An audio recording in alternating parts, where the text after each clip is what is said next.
Hello friends, funky gardening में आपका स्वागत है। जैसा कि आप देख रहे हैं मेरे सामने यहाँ पर कुछ प्लांट हैं जो कि गमले में लगे हुए हैं। तो आज हम इन गमलों की मिट्टी के बारे में बात करेंगे कि हम कैसे गमले की पुरानी मिट्टी को बहुत ही आसानी से बिल्कुल नया बना सकते हैं और दोबारा से उसको प्लांट के लिए यूज़फुल बना सकते हैं, वो भी बहुत ही आसानी से, वो भी प्लांट को बिना गमले से निकाले हुए उसी मिट्टी में लगे। प्लांट जब किसी गमले में लंबे समय तक लगे रहते हैं और कई सालों तक हम उसी सेम मिट्टी में लगा कर रखते हैं तो गमले की मिट्टी धीरे धीरे पुरानी होती चली जाती है और पुरानी होने के कारण उसका कलर भी धीरे धीरे चेंज होता चला जाता है। वो धीरे धीरे ब्राउन कलर की होती चली जाती है और लंबे समय तक अगर हम उसे चेंज नहीं करते हैं तो उसका कलर डार्क ब्राउन कलर का हो जाता है और साथ ही उसकी मिट्टी में केंचुए बहुत ज़्यादा होते चले जाते हैं। तो केंचुए धीरे धीरे उस मिट्टी को और भी ज़्यादा फ्लफ़ी बना देते हैं। बहुत ज़्यादा फ्लफ़ी होने के कारण एक तो उसमें केंचुए भी बहुत ज़्यादा हो जाते हैं जो कि प्लांट को नुकसान पहुंचाते हैं, क्योंकि केंचुए बहुत ज़्यादा होने के कारण वो प्लांट की रूट को खाना शुरू कर देते हैं अगर वो प्लांट की रूट में नीचे पहुंच जाए तो इस तरह प्लांट भी ख़राब होते हैं। दूसरा, मिट्टी का कलर चेंज होता चला जाता है क्योंकि मिट्टी की क्वालिटी ख़राब होती चली जाती है, क्योंकि पौधों में हम कई तरह के खाद डालते रहते हैं जिससे मिट्टी का धीरे धीरे कलर भी चेंज होता रहता है और साथ ही उसमें केंचुए भी बढ़ते रहते हैं और केंचुओं के साथ साथ उसमें और भी कई तरह के मिट्टी के कीड़े होने लगते हैं। तो इस तरह प्लांट पर भी असर पड़ता है मिट्टी की क्वालिटी ख़राब होने के कारण और दूसरा उसमें कई तरह के कीड़े होने के कारण। तो हम गमले की मिट्टी को एक छोटा सा काम करके पहले की तरह बिल्कुल नया बना सकते हैं, वो भी बिना किसी झंझट के। तो चलिए शुरू करते हैं। इसके लिए हमें लकड़ी की राख लेनी है और इस लकड़ी की राख की एक पतली सी परत हमें गमले की मिट्टी के ऊपर बिछानी है। और ध्यान रखें कि जब इसकी परत बिछाएं तो उससे पहले गमले की मिट्टी की गुड़ाई बिल्कुल ना करें। मिट्टी गमले की एकदम सेट होनी चाहिए, तब हमें ये परत बिछानी है। इससे हमें पूरा फ़ायदा इसका मिल पाएगा। और जब इसकी लेयर बिछाएं तो ध्यान रखें कि हमें सिर्फ फिंगर टिप का ही इस्तेमाल करना है, मुट्ठी का इस्तेमाल बिल्कुल भी नहीं करना है। पतली पतली परत बिछानी है, बिल्कुल हल्की हल्की। हमें एक जगह पर ढेर नहीं मचाना है इस राख का।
इस तरह हमें गमले की मिट्टी में 2 से 3 बार करना है और वो भी कम से कम 1 से 1.5 महीने के अंतराल पर, और हमारी गमले की मिट्टी धीरे धीरे बिल्कुल नई जैसी होने लगेगी।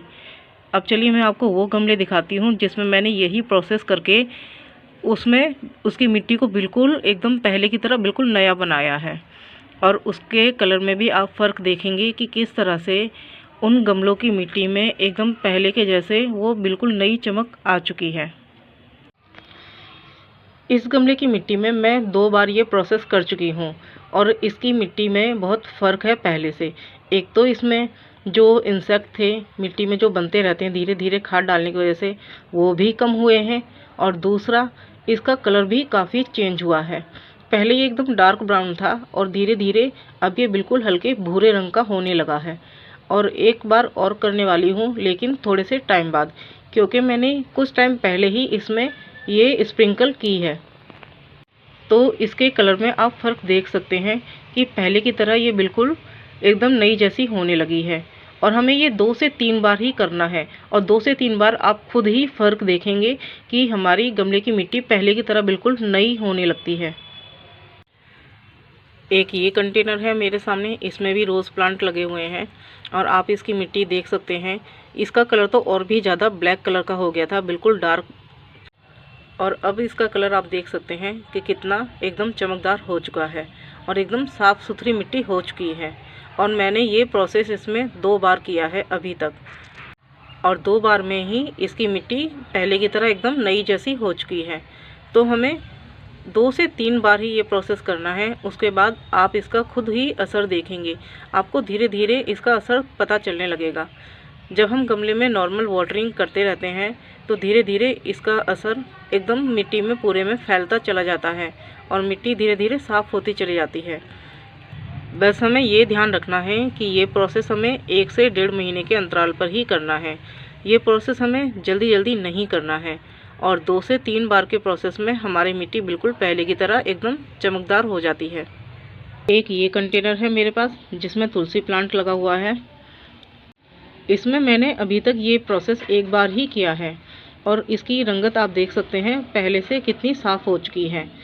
और इसमें ये दोबारा मैं करने वाली हूँ, लेकिन कुछ दिन बाद, क्योंकि मैंने थोड़े दिन पहले ही इसमें अभी 1 बार स्प्रिंकल की है और 1 बार के प्रोसेस में ही इसकी रंगत कितनी साफ़ हो चुकी है।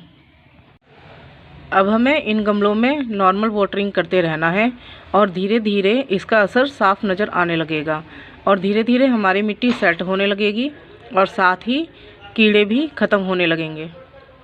आज इन गमलों में मैंने दूसरी बार ये प्रोसेस किया है। इससे पहले मैंने 1 से 1.5 महीने पहले ये प्रोसेस इन गमलों में किया था और 1 बार में काफ़ी फ़र्क मुझे नज़र आया था और अब ये दूसरी बार है, जिससे इनकी मिट्टी और भी ज़्यादा अच्छी हो जाएगी और रंगत भी साफ़ होगी। साथ ही ये चार्ज होने के साथ साथ इसमें कीड़े भी ख़त्म होंगे, जिससे हमारे प्लांट के लिए फिर से यूज़फुल बनी रहेगी और हमारे प्लांट की ग्रोथ भी होती रहेगी। इस तरह मैंने और भी कई गमलों में ये प्रोसेस करके उनकी मिट्टी को सुधारा है और वो उसको मैंने फिर से यूज़फुल बनाया है अपने प्लांट के लिए।